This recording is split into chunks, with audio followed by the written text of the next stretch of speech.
You're seeing what they're doing to us on the streets, but they are doing the same thing through the courts and their power of the agencies to defund all of state government, to make it, yes, we're the most generous state in the country with benefits and things like that. Did we have some people steal from us? Yes, and we put them in jail. They use it as an excuse to dismantle a progressive, functional state that's some of the highest quality of life. You can see what they're doing on the streets. FYI, there's no longer a banner above the Leering Center. And there's another clip that I saw earlier of U-Hauls backed up, packing up and moving out. So is it a daycare or is it not? Yeah. That's a rhetorical question, ladies and gentlemen. And I tell you what, I'm going to continue to exercise my First Amendment right here. And you can call me a journalist if you want or not. I don't care. But I will tell you this right now, no matter what, I guarantee to bring and deliver continuously without fail. I will never falter. And if I do backslide, you make sure to call me out. The truth. The president just arrested 2 journalists. Now I think that he's almost in double down mode. I thought he was in de-escalate mode. Now he's having journalists arrested. Well, he arrested journalists for committing crimes and then filming themselves committing crimes and then talking and admitting on camera to committing those crimes. So, you know, just because you say you're a journalist doesn't mean he violated the FACE Act in 18 U.S. Code Section 241, among others. You think he used force? Yeah, well, look, just because you know the number of the statute, bravo, you probably know the acronym. I just read the indictment. But they also want to throw the Ku Klux Klan Act after him. The indictment, as a lawyer, let me tell you, not an impressive document. And you should read into why that felony complaint that they tried originally got signed. Well, no, they're worried. They're worried about the application. They're worried about the application. They like Don Lemon. How did Don Lemon or Georgia Fort use force or intimidation? How did they use force or intimidation? Fundamental part of the mens rea of that statute. How? Chris, I think it's laudable that you want to defend your friend. Don Lemon said on camera that the purpose of the event that he was actively participating in was to traumatize people. And he said that is good. That is what that is for. He went in there. He admitted on camera. You're believing the woman who organized it for some reason. You're not believing Don Lemon, your own friend. He said that he knew a secret. He knew about what they were doing in advance. He wouldn't say it on camera. Yeah, he served coffee to his fellow activists in there. He violated the FACE Act. He conspired against rights. And this is a very important point. You cannot claim First Amendment protections while you actively violate the First Amendment rights of others. My friend, Chris Bell, his wife, Joan Bell, was in prison for 27 months over this for an abortion clinic. Yeah, laudable that he wants Cuomo here to defend his friend. But, you know, we talk about a lot and we discuss a lot of things. And I feel as though everything I share with you is the God's honest truth from my own perspective, my opinion, my thoughts, my beliefs. And thousands of videos, hundreds of hours, countless. I've lost track, nearing 300 and we crossed 315,000 subscribers. So thank you all for that. But if I ever contradict myself, make sure you call me out. People were dying for this information. There was some sort of list that everybody thought was going to come out, and who's on the list. What's important for us to note is we shouldn't be repeating names that are on the list, because just because your name has not on the list, but in the documents, just because your name is on the documents doesn't mean that you have done anything criminally irresponsible or illegal or civilly irresponsible. Or that you were a client. Or that you were a client. These documents, as I read them, only reflect Epstein's sexual assaults of women and his sexual behavior. So I think that... And Ghislaine also? And Ghislaine. And so being named in this suit does not equate to being accused of wrongdoing. And I think that is extremely important, because conspiracy theorists seem to not understand or enjoy facts. Yes. These are the facts. There is a list. Trump's name is on the logs, the passenger logs of Epstein's aircraft at least 7 times. That's already been made public. I mean, of course, Trump is denying any and all allegations, but all of that information is out there. Why not just put it to rest and say, Release the list. It's funny she says that because it almost seems like the equal and opposite reaction here would be that liberal women, hosts on The View, Sunny Hostin in particular, Democrats don't enjoy facts, especially when those facts prove beyond a reasonable shadow of a doubt that they are in fact corrupt, criminals, pedophiles, rapists, every possible conceivable damning name that they could throw at President Trump or Elon Musk or whomever.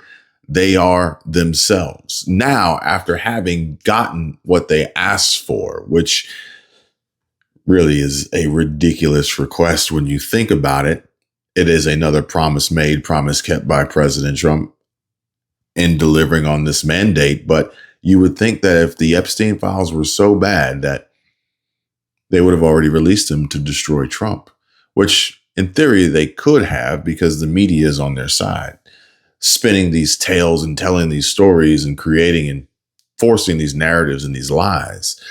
But I don't know how they could have pulled it off, which there's no way that they could have, by redacting themselves out of it just to prove Trump's name was in it, only for people to say, yeah, okay, his name is in it. Great. And speaking of Democrat liberal women hating facts. The question is he a protester or a journalist? And the indictment obviously suggested that he posted himself at the main door. He prevented people from exiting, but ultimately No, it does not say that. The indictment says that protesters did that. It names the other people. It did not say that Don did that. Look, I just want to respond because you accused me of mischaracterizing the indictment. This is actually a quote from the indictment that Lemon posted himself at the main door of the church where he confronted some congregants and physically obstructed them as they tried to exit, challenging them with facts about U.S. immigration policy. So that is what the indictment says. I'm not stating whether I agree with that, but that's what the indictment says. So, look, they also characterized him as intimidating a pastor who he was calmly interviewing. So I think we also have to, the characterization of him conducting journalism is also something to be questioned. The question is, it's crazy that these people literally get paid to do this. They literally get paid to sit here on national television and lie. Deportation! Up with liberation! Down with deportation! From Palestine to Mexico! The border walls have got to go! Down with deportation! These people 100% think they're in a movie. It's a performance. It's all about their own egos, about imagining themselves as badass rebels fighting the man. In reality, they're privileged little nerds who have zero relationships with working class or poor people and have no idea how the real world works. Where have I heard that before? The real world. Yeah, Selena Gomez has no idea how the real world works. Selena Gomez has spent more time crying about ICE arresting pedophiles than she has about her friends Jay-Z, Lady Gaga, Madonna being friends with pedophiles like Jeffrey Epstein. Why so silent, Selena? Why so silent? Someone who's not so silent, Shabuzi, dedicates his Grammys award to immigrants during his acceptance speech and says, immigrants built this country, literally. Actually, so this is for them, for all children of immigrants and for those who came to this country in search of a better opportunity to be part of a nation that promised freedom for all and equal opportunity for everyone. That reminds me of this post here from Matt Morse. Matt Morse says, every single human has the legal right to walk into Michelle Wu's house and sleep on the couch. After Boston Mayor Michelle Wu says every single human has the legal right to come to the United States. I think the difference between Michelle Wu and Shabuzi and many of these other folks is that keyword, legal right. Legal right. This is a word that most Democrats, most liberals, most paid agitators ignore. Maybe they weren't taught this word. They don't understand it. Legal is the key here because I don't think illegal immigrants built this country. Well, technically, but we're splitting hairs there. But I think if you want to go back in time, which is comical at best, if you want to go back in time and discuss the past, well, if you were for illegal immigrants building this country, then Shabuzi, does that mean that your crying black ass is for slavery? It's a new day, sir.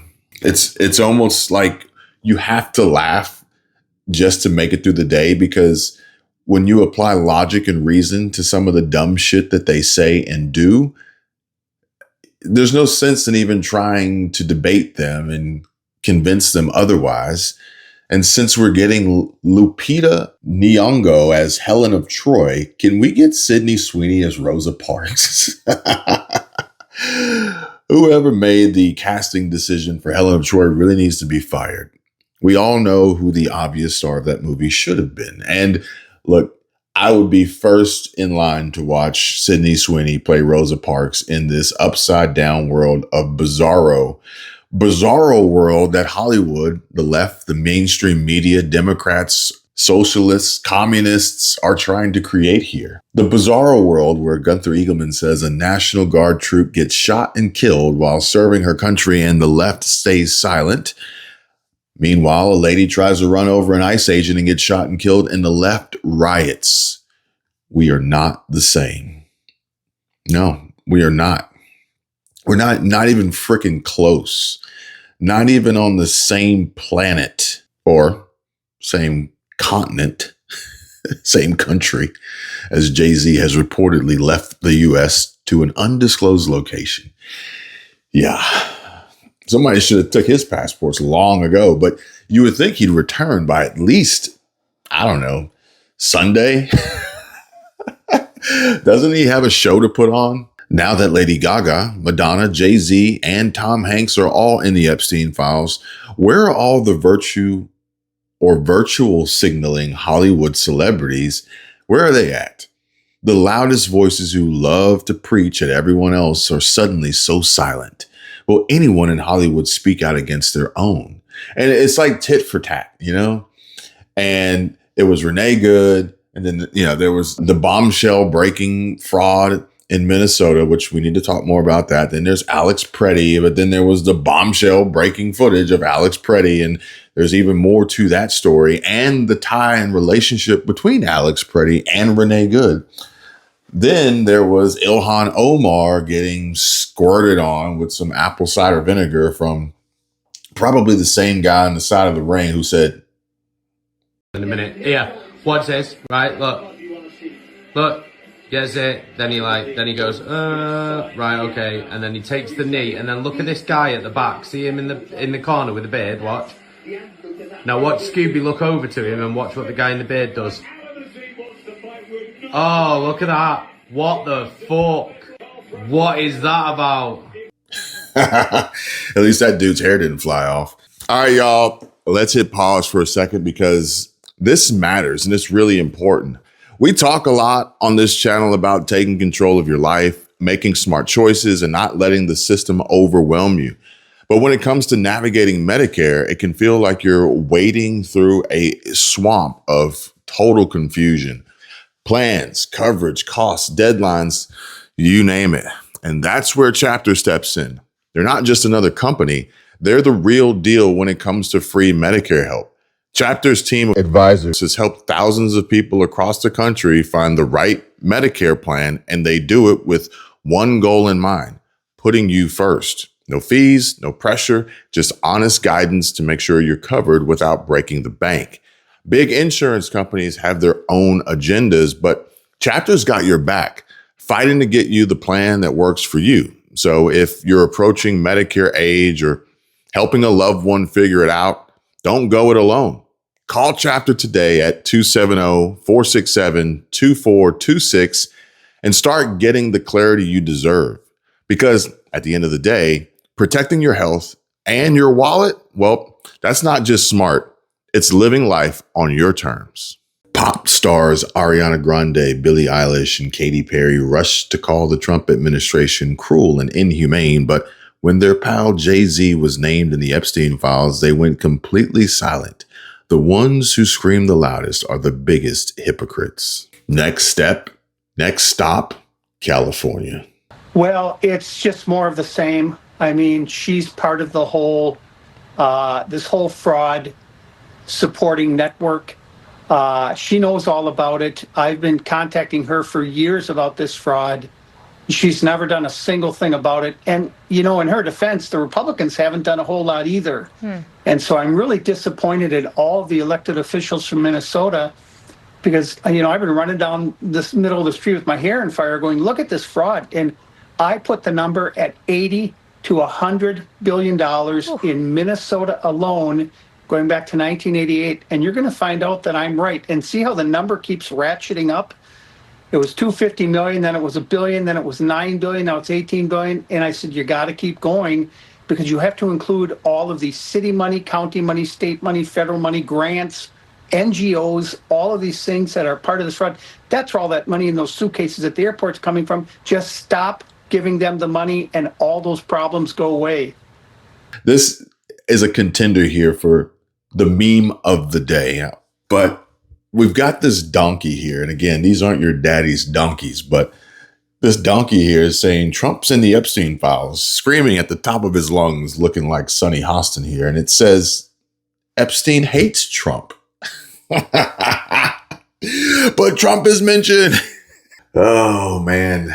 I think we needed this. I think we needed this on this Sunday. Elon Musk is getting back into the political ring, and I saw that he's going to start putting his money where his mouth is again for the upcoming midterms. Elon Musk's response here to this post says, true. Fact, Elon Musk is in the Epstein files for rejecting Epstein's offer to go to his island. And so his haters and detractors are putting out fake and fabricated emails to paint him as the opposite of who and what he is. But now the media, the left, the Democrats, Ilhan, radio silent. CNN, Caitlin Collins, they're radio silent on that because sure enough, Epstein files have been released. And yeah, if Bill Gates is putting antibiotics or Lord knows who or what in Melinda Trump's breakfast fruit smoothie, then what was he putting in the vaccines to give everyone? What do you say when people say, well, you're not a doctor whenever you talk about this stuff? I say you're absolutely right. I'm not a doctor, and neither is Bill Gates. So why is Bill Gates during the whole pandemic on every single freaking talk show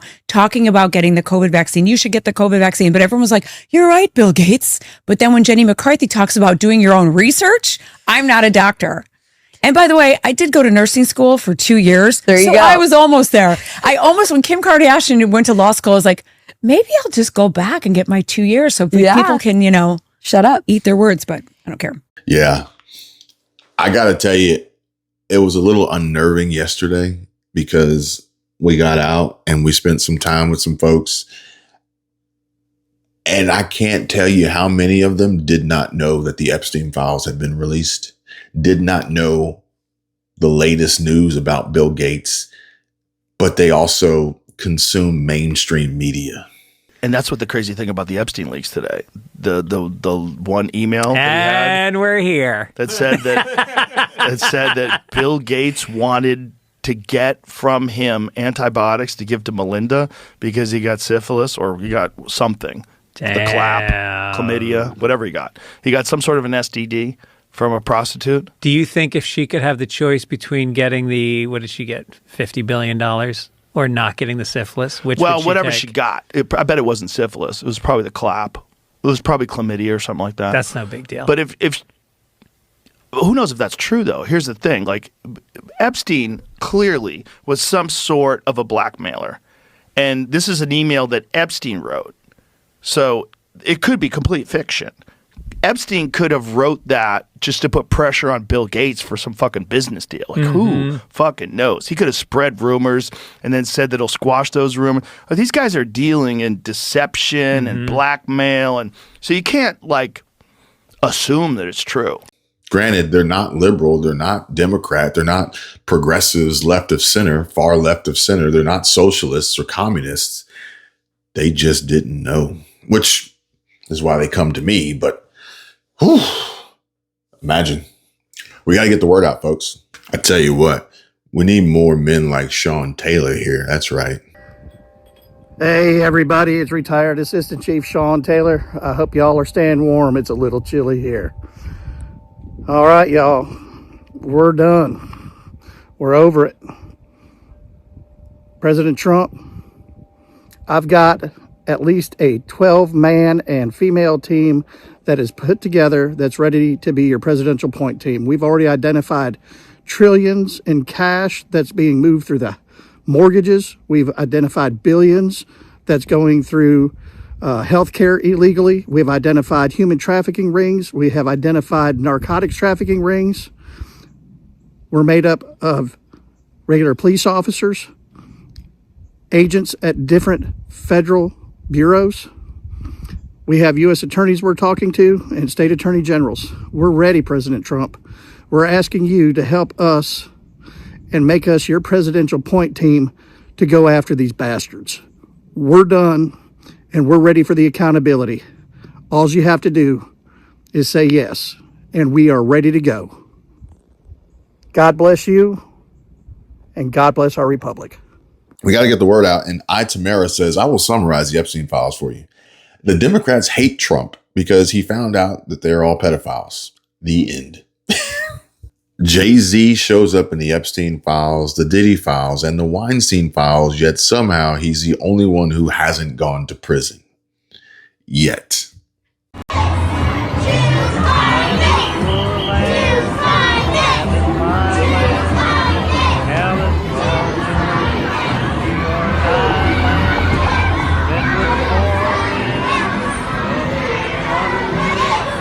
Speaking of pedophiles, breaking, a disturbing new trend is emerging across the country, showing leftist teachers guiding very young children, some no older than kindergartners, in protests against ICE and President Trump. This is worse. I gotta say, when I first saw this, I said, this is worse than the whole trans push for children. There was actually a meme posted about some Hollywood celebrity, all up, excited to announce that her unborn baby was trans. Like, it's a joke, but it's not. And I think this is worse because now they're literally using these children in ways in which are extremely unacceptable. These kids don't have any idea what they're saying or what it means or really what they're being brainwashed to believe, which we, us conservatives, American First patriots, sound mind, the party of common sense, we don't do this. We only try to teach value, constitutional law, Christian value, religion, religious value, and the ability to know how to think and not indoctrinate our children on what to think. And so how do we combat that? How do we overcome this army of woke that is now starting in kindergarten, that we are technically paying for through our tax dollars for these teachers, these educators who, at the very least aren't actually doing their job? Show me where in any school curriculum or syllabus that this is what they should be doing. Okay. Why would children of this age need to learn how to protest? 100. This is the indoctrination of our elementary school children. This is what I was saying. Maybe that word illegal, they weren't taught that. And I can guarantee you that these young children in these schools, under the guidance of these teachers, are not being taught what the term illegal means in any sense of the word, in any form whatsoever. I saw a video clip from Minnesota, I believe, Minneapolis, and overnight, every car on the street was broken into. Explain to me how that is part of peaceful protest or immigration law or rights or whatever bullshit term you want to come up with to challenge President Trump and keep illegals here that are not only ruining and wrecking the country, but also stealing your money. And the left loves to use these children as pawns in their little freaking game. Ilhan Omar posts this. It says, Liam is home now, and we are grateful to Joaquin Castro, Texas, for traveling to Minneapolis with him and his dad. Welcome home, Liam. Yeah, this is after yesterday. 5-year-old Liam and his dad, Adrian, were released from Dilley Detention Center. And Joaquin says, I picked them up last night and escorted them back to Minnesota this morning. Too bad none of these victims get to go home. And don't even get me started on the near 200,000 children found that the Biden administration was hiding. Yeah, about that. Reporters are Tom Homan revealing 145,000 unaccompanied migrant children have been rescued from Biden-era neglect. According to the Department of Homeland Security, the Biden administration lost more than 450,000 children because of its open border policies. And now DHS says it will not stop until every last child is found.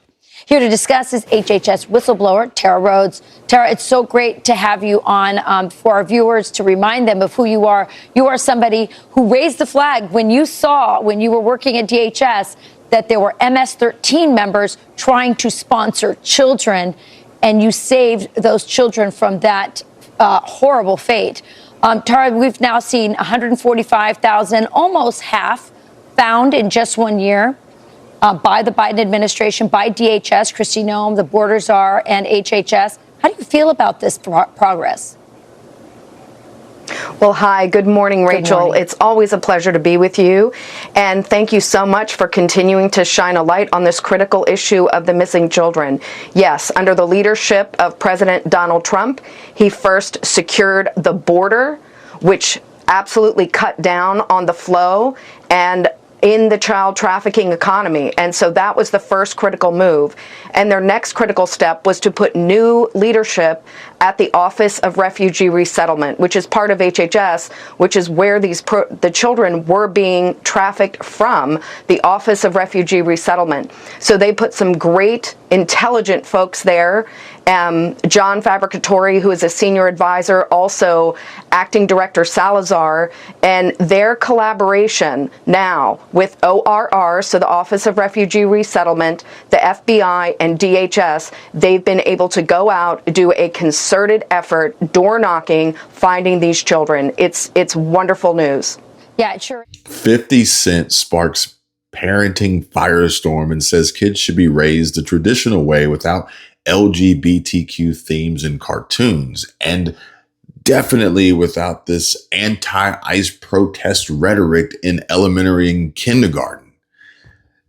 50 Cent also said he wants to do a documentary on Jay-Z, and I'd be all about that.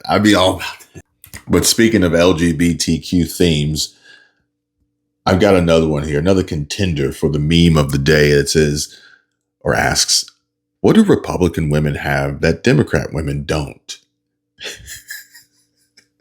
The answer is a vagina.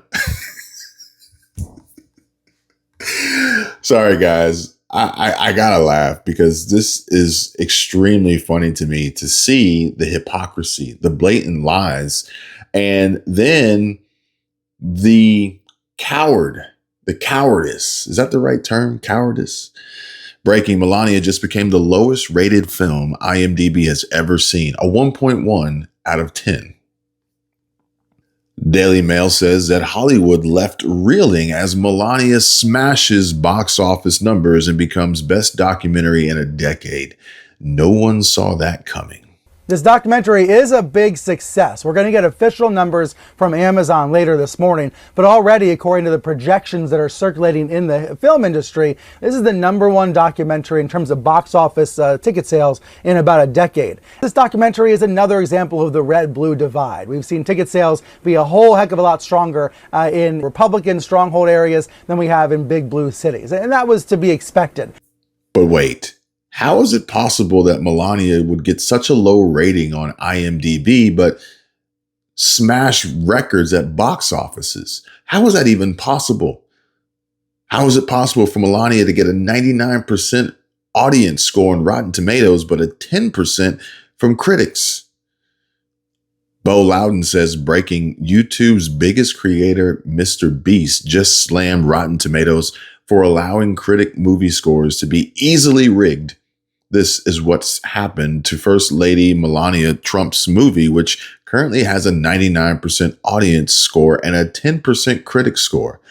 So the left, the evil Democrats, all of which this liberal progressive mind, all they do is lie, rob, cheat, and steal and manipulate, just in some instances to try to hang on and capture power, but in others to just sway opinions of the minds of people throughout the country by trying to rate the number one movie in box offices as a 10%.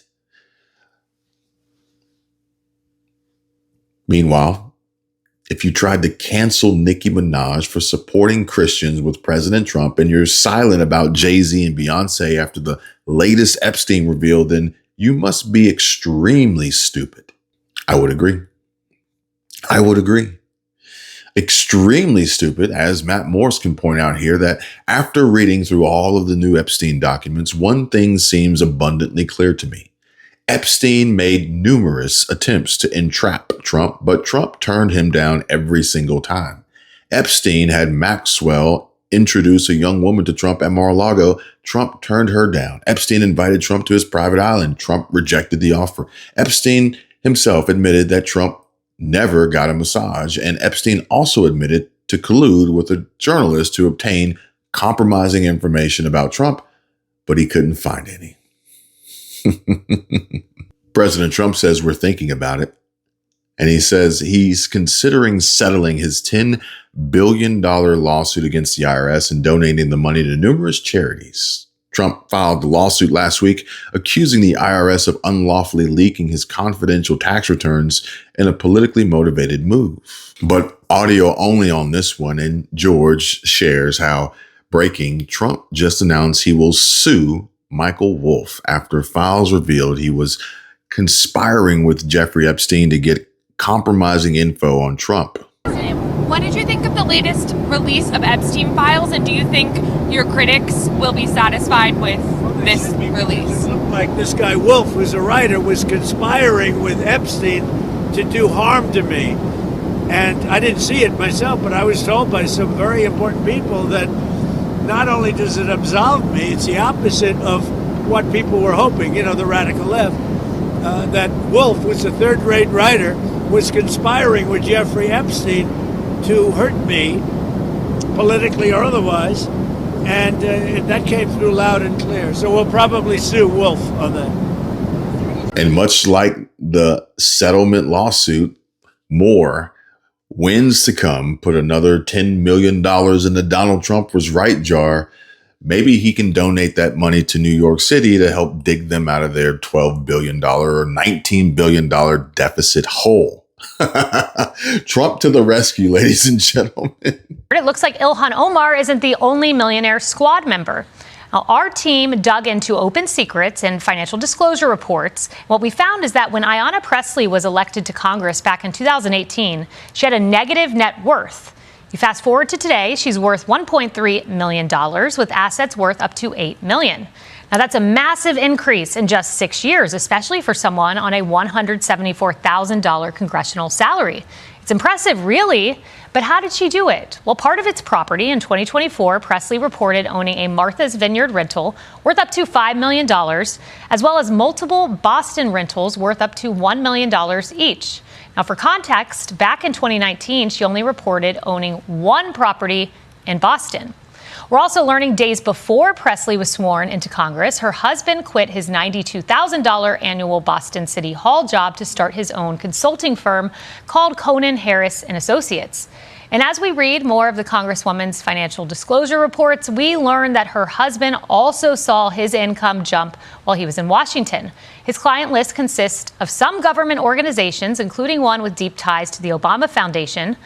But as he started his firm and seeked new clients, he faced ethics concerns because of Pressley's job in Congress. Quote, As Harris's days dwindled in the city's Office of Public Safety, he used his city-issued email account to pitch Walsh's chief of staff on staying on as a consultant. City officials say they did not solicit nor accept the offer, and state ethics laws bar municipal employees from knowingly using official resources for personal gain.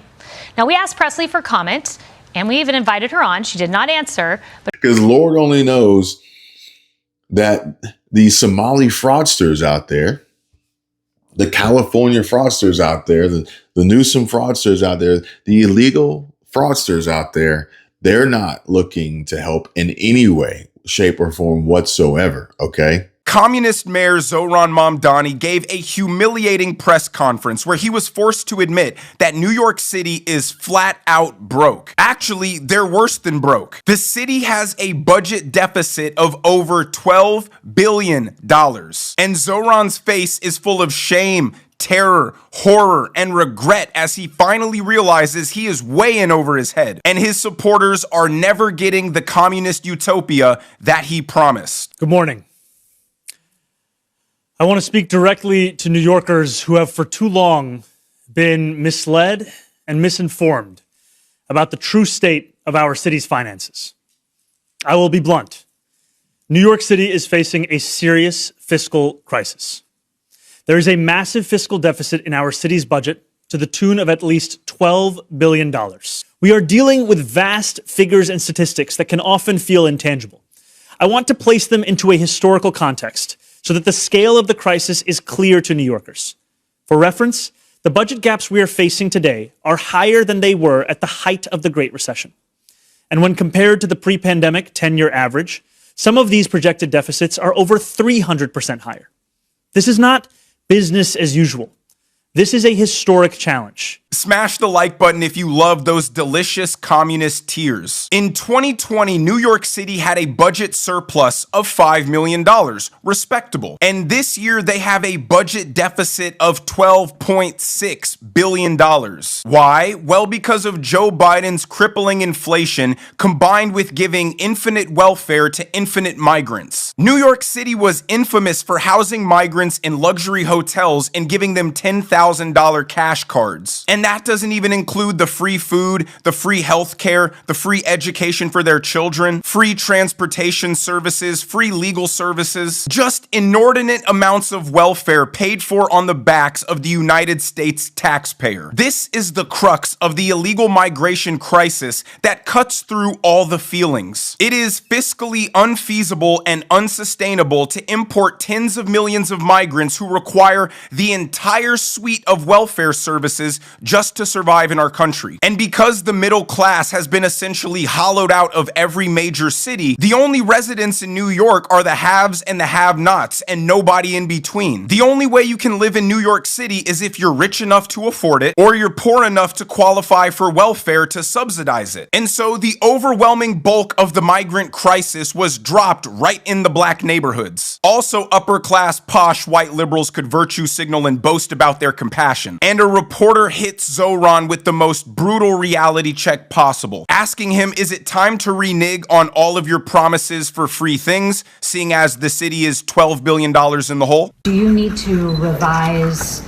any of the campaign promises that you made, which you estimated would cost some $10 billion, and that's before we even take into account the $12 billion out of balance? We will not allow the failures of the prior administration to dull the ambitions of our own. So if that's the case, how will the new mayor close the gap and deliver on those campaign promises for things like free buses and discount groceries? He said he's not looking right now at cuts to the NYPD or to any other agencies, and he will investigate how the city spends every dollar to look for savings. But he says it'll take something more. And what he's talking about, taxing corporations and the wealthy. But so far, Governor Hochul has not agreed. Natalie? So as we know, Zohran campaigned on giving the people of New York City free everything, and he calculated all the free services he wanted to give would cost $10 billion, and they would pay for that by taxing billionaires out of existence, raising the corporate tax rate and strangling more businesses out of their hard-earned money. And even that plan on its face was extremely unrealistic and fanciful. But then he got into office and realized that his globalist open border policy had put New York City in the hole $12 billion.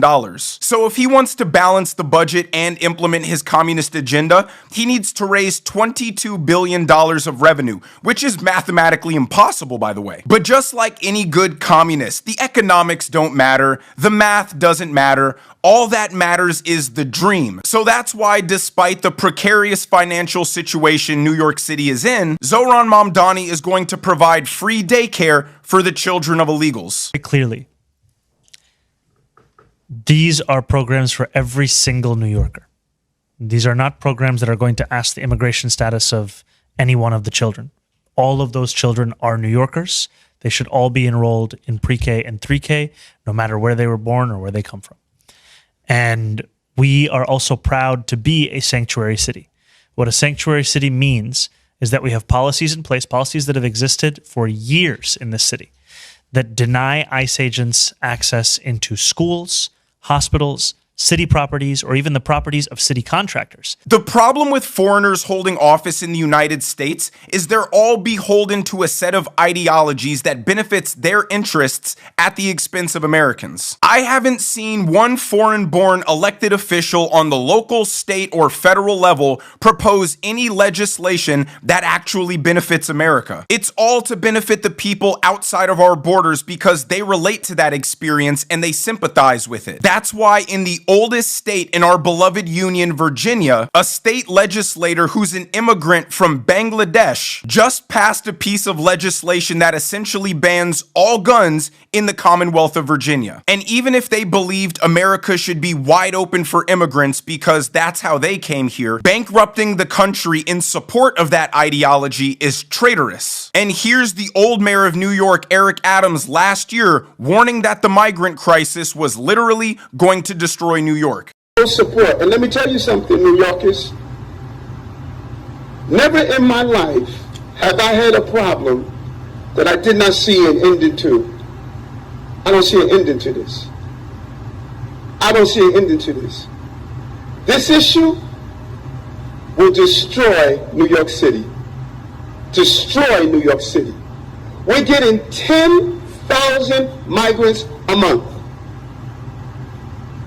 One time we were just getting Venezuela. Now we're getting Ecuador.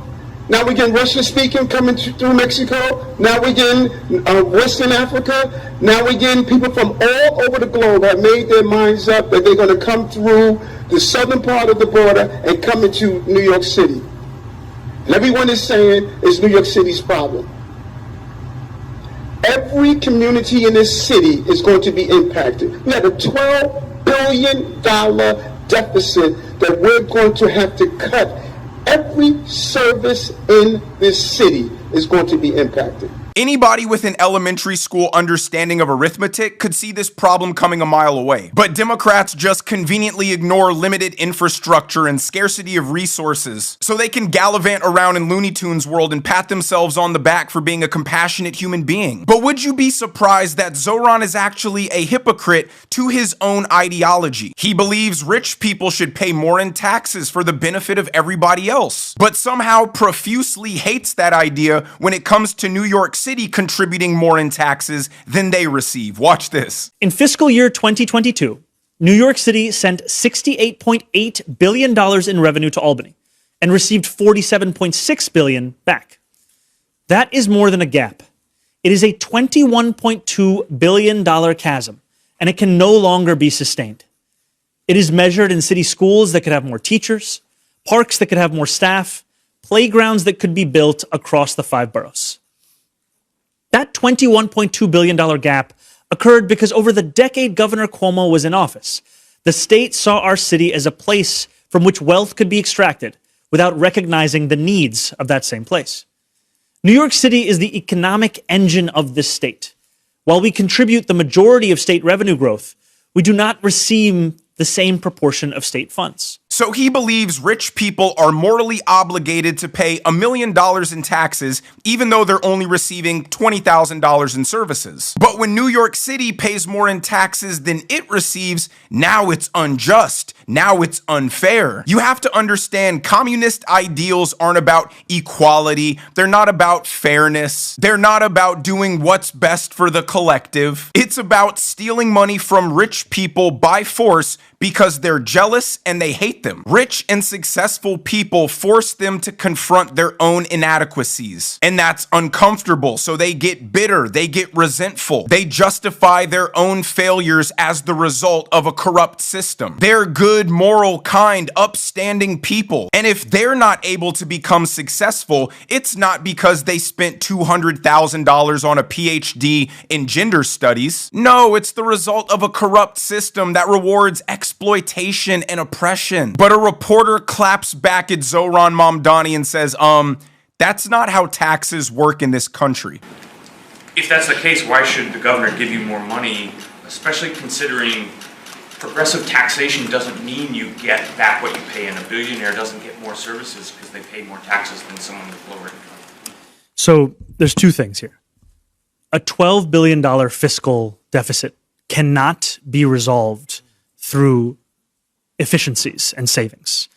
Part of our resolution of it will absolutely be interrogating every dollar that the city spends and ensuring that it's being spent effectively. However, that is one part.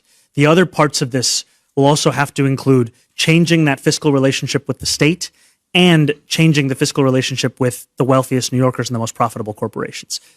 A billionaire who pays $10 million in taxes to the city of New York doesn't receive $10 million in services from New York. Just like a low-income person who contributes $5,000 to the city of New York doesn't receive $5,000. They probably receive $50,000. But you see, Zohran thinks that logic applies to people, not municipalities. Because again, the ideology isn't about the betterment of all people, it's about stealing from the rich because you don't like them. And now that the true financial health of New York City has been revealed and it's on its deathbed, it's on life support, Zohran is going to desperately try and squeeze every bit of juice he can out of the remaining rich people. Even though the governor of New York, Kathy Hochul, said she has no interest in raising the taxes because she, at least for all her flaws, lives in reality and understands the mobility of capital. No rich person is going to elect to stay in New York City while it's getting more dangerous and destabilized because, hey, it's New York City. Especially when Zohran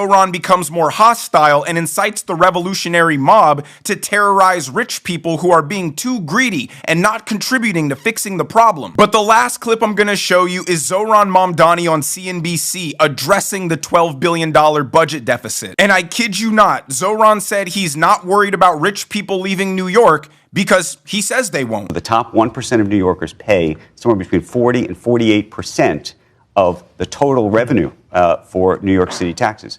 If a couple hundred of them are mobile and have a private plane and can live in Florida and come here, 150 days a year, that's a problem.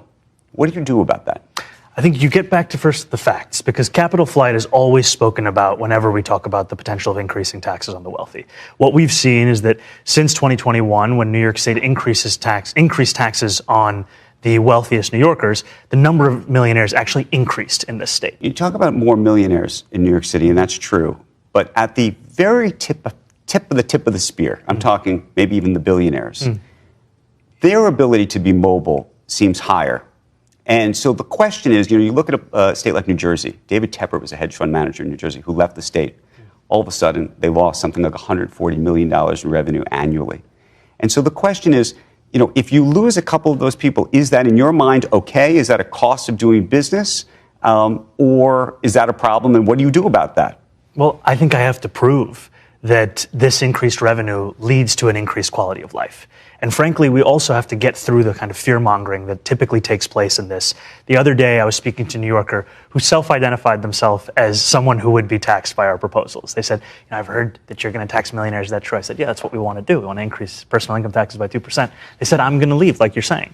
I said, I don't think you will. The arrogance of Zohran Mamdani cannot be overstated. A millionaire said, if you raise my taxes, I'll leave New York City. And I said, no, you won't. When progressive progressives say that rich people need to pay their fair share, I want you to remember the statistic you just heard. The top 1% of New York residents pay 40 to 48% of the city's budget. How much more fair do you want it? Again, it's not about fairness. It's not about egalitarianism. It's about extracting all of the wealth from the productive private sector and funneling it to the government that has a monopoly on force. They get richer and more powerful, and the private citizens get poorer and easier to subjugate. I am excited to see how Zohran tackles this $12 billion deficit, because his mayoralship was always destined to crash and burn. I just had no idea it was going to happen this fast. All they want to do is take, and take some more, and then drown you out if you even try to hold them the least bit remotely accountable. Hold their feet to the fire. Apply basic concepts of law. This isn't weaponization of a justice system. This is just what should be done. This is fair. What isn't fair is the treatment Elon Musk has received. Elon demands release of Epstein files. And yeah, the left says, F that guy. Yeah, but F that guy. And this is a reoccurring theme here. Elon saves free speech. And so Elon solves paralysis. And so Elon solves reusable rockets. And so Elon solves global connectivity. And so Elon disrupts the entire automotive industry. And so Elon makes EV charging networks mainstream. How many chargers did you make, Pete Buttigieg? And at a time when we have these shocking events in Minnesota, right? When you have American citizens being arrested, being gunned down, something that I think can bring a lot of people together. Watching somebody exercising their First Amendment rights and Second Amendment rights. I know my party doesn't talk about the Second Amendment as much, but I think seeing an American taken to the ground, having his gun removed, and then after having his gun removed, being shot in the back up to 10 times, and then having the government say that he was a terrorist all along, based on no evidence besides the fact that he was a lawful concealed carry holder. I think those are the kinds of things that, as painful as they are, can actually bring together a lot of Americans to say, hey, we need a different direction. Or even if you do usually vote Republican, we need some balance in our government so that you got a Congress that isn't just a rubber stamp, that can exercise some oversight over an administration that's gotten out of control. Just because you put that beard on doesn't make you any less gay, dude. We know what you're doing over there. Elon brings manufacturing back to the U.S. with gigafactories, and so Elon redefines space cargo with Starship, and so Elon puts the first car in space, and so Elon advocates for population growth to avoid demographic collapse. Yeah, that guy. TDS is out. EDS is in. Clowns. Imagine living in a world where you can't appreciate all the greatness that we get to witness in real time. How wild would that be? And that is that bizarro world that these liberals, these deep state left, far left Democrats live in. Mostly women, mostly white women, mostly non-Hispanic or perceived to be illegal immigrants, for which now there's doxing on the federal border patrol agents, commonly misconstrued and referred to as ICE agents, and those who shot Alex Pretty. The irony there, folks. The irony there. Okay, so what you're looking at here is a picture of Ilhan Omar along with Liam and his father. Liam is the 5-year-old that everyone made a big deal about when ICE was watching him after his father ran from federal agents. So we see Ilhan Omar saying Liam's home and we're grateful and yada, yada, yada. So these are not citizens of the United States. At least the father's not. I'm not sure about Liam. Now, did you know that since Ilhan Omar has been in Congress, there have been at least 4 U.S. citizens that have been killed by illegal immigrants in Minnesota? And if you go look on her X profile, you're not going to see her with any photos of the family members of these people they lost. Again, Americans killed at the hands of illegal immigrants, and she's quiet. The first victim is Mark O'Gara. He was hit by a drunk driver. The drunk driver was an illegal alien. The second person is Bryant J. Lutkins.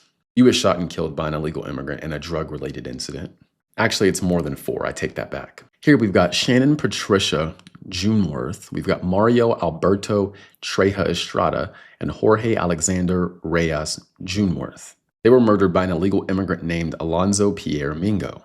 Mingo, posing as a UPS delivery driver, entered their home, demanded money, and shot the 3 victims in the head in front of 2 young children.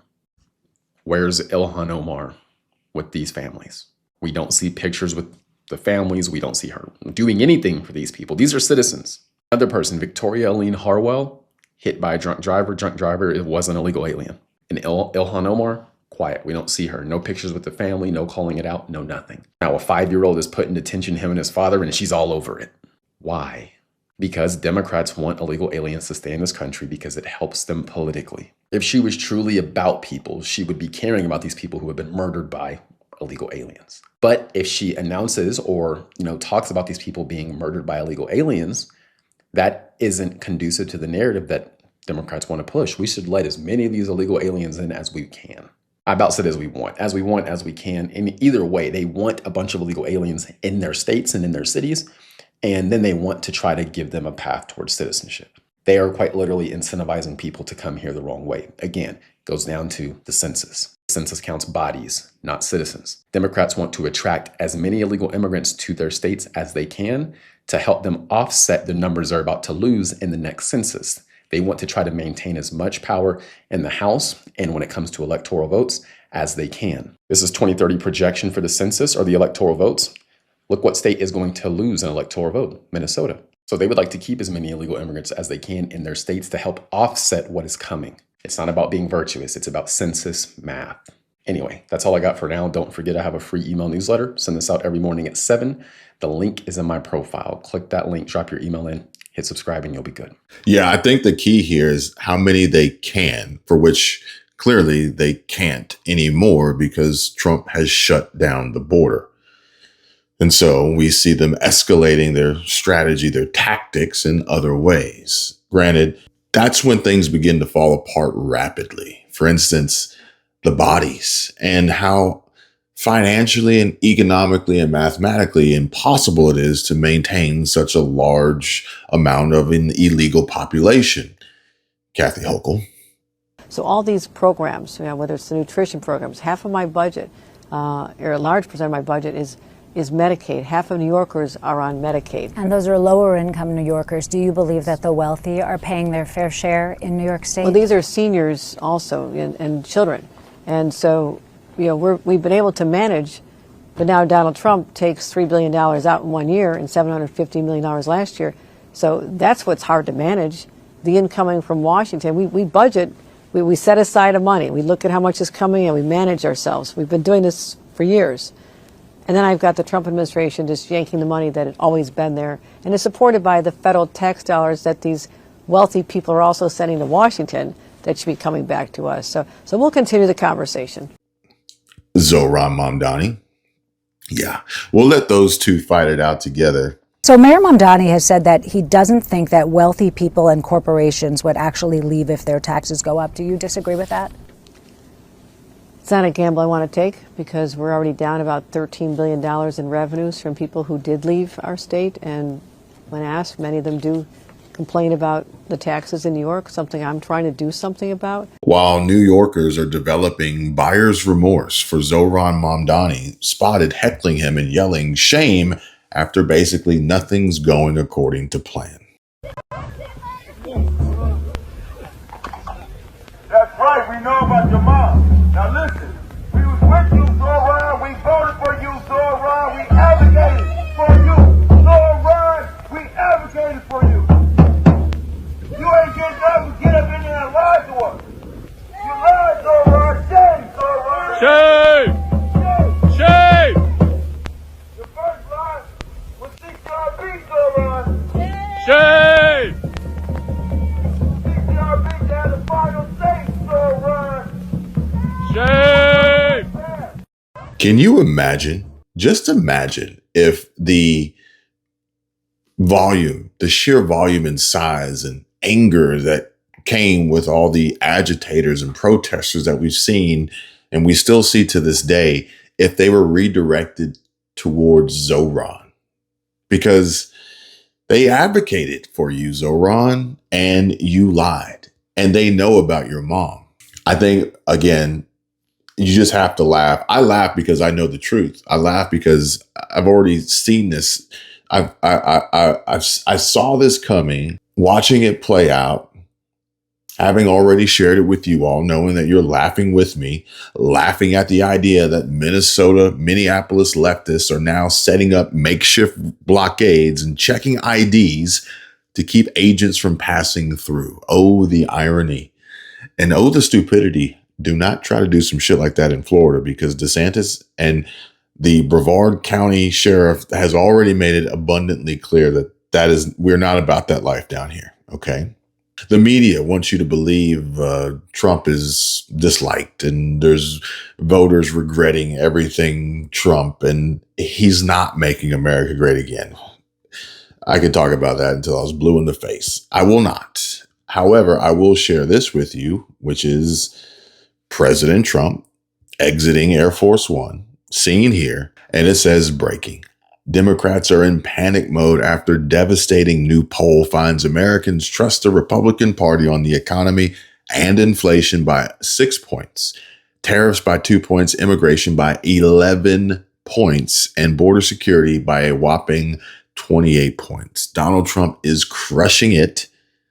Meanwhile, you've got angry and upset, disgruntled, pissed off voters for Zohran who were lied to, yelling shame with bullhorns outside of the mayor's mansion. This is what happens when you lie. And then those lies begin to catch up with you. Tim Walz wanted to paint the picture and present the idea that he had all these companies behind him and what was going on in Minneapolis, trying to get Trump to turn down the rhetoric. He even posted this. The Minnesota Chamber of Commerce released this letter on behalf of more than 60 CEOs of Minnesota-based companies today. But if you notice, there's one in there in particular, Cargill, who, as much like the people standing outside of Zohran Mamdani's mansion, upset with what they see happening and going on, or better yet, not happening. And the only thing really going on is seeing garbage and trash piled up with snow on the side of the streets with rats running through them. Is, yeah, you know what? In fact, we will leave New York City. We will leave Minneapolis, Minnesota. We will go where we won't be disrespected. We won't be outnumbered by illegals. We won't be forced to pay taxes because we are doing the right thing and being successful businesses, companies, and CEOs and owners and entrepreneurs. Hey, thanks for joining us on this Tuesday night. So America's largest privately held company based right here in Minnesota. And today it made news.